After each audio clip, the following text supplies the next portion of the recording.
यहाँ का नंबर जो भी लिखा हो उसके स्वामी यहाँ छठे में, आठवें में या 12वें में बैठे हैं। अब सूर्य हैं तो अस्त नहीं होंगे लेकिन नीच के हो सकते हैं।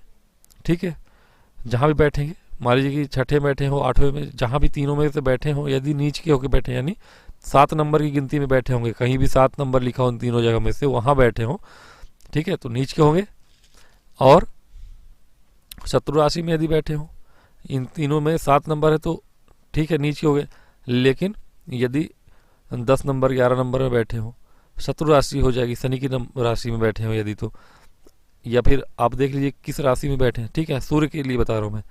ऐसे ही सब अलग अलग कौन से शत्रु हैं कौन से मित्र हैं वो भी समझना पड़ेगा आपको, कि कोई भी ग्रह हो तो जो भी नंबर यहाँ लिखा पहले उसके मालिक को ढूंढिए, पहचानिए क्या नंबर लिखा है। यहाँ 5 लिखा है, 4 लिखा हो तो चंद्रमा को ढूंढिए, 3 लिखा हो या 6 लिखा हो तो बुध को ढूंढिए कि कहाँ बैठे हैं। यदि वो यहाँ का बैठा हुआ नंबर लिखा हुआ स्वामी, उसका मालिक यहाँ बैठा है, यहाँ बैठा है, यहाँ बैठा है, ठीक है, नीच का हो गए, शत्रु क्षेत्री हो गए, अस्त हो गए बैठा है, सूर्य को छोड़ के सब अस्त होते हैं। ठीक है, तो सूर्य अस्त करने वाला है, तो ये आपके संतान बाधक हो जाते हैं।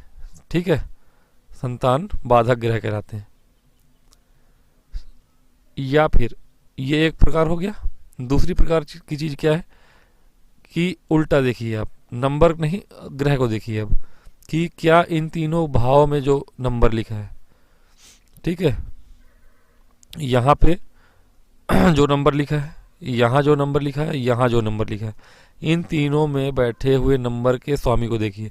यहाँ गुरु है, ठीक है, यहाँ मंगल है, 8 नंबर मंगल का है, वृश्चिक राशि, मीन राशि गुरु का है, 6 नंबर ये कन्या राशि बुध का है। इन तीनों, ये 3 मालिक मिले आपको 6, 8, 12 के भाव के। कालपुरुष की कुंडली है इसलिए मिल गए, अलग अलग कुंडली होती तो दूसरे नंबर दिखते हैं यहाँ पे।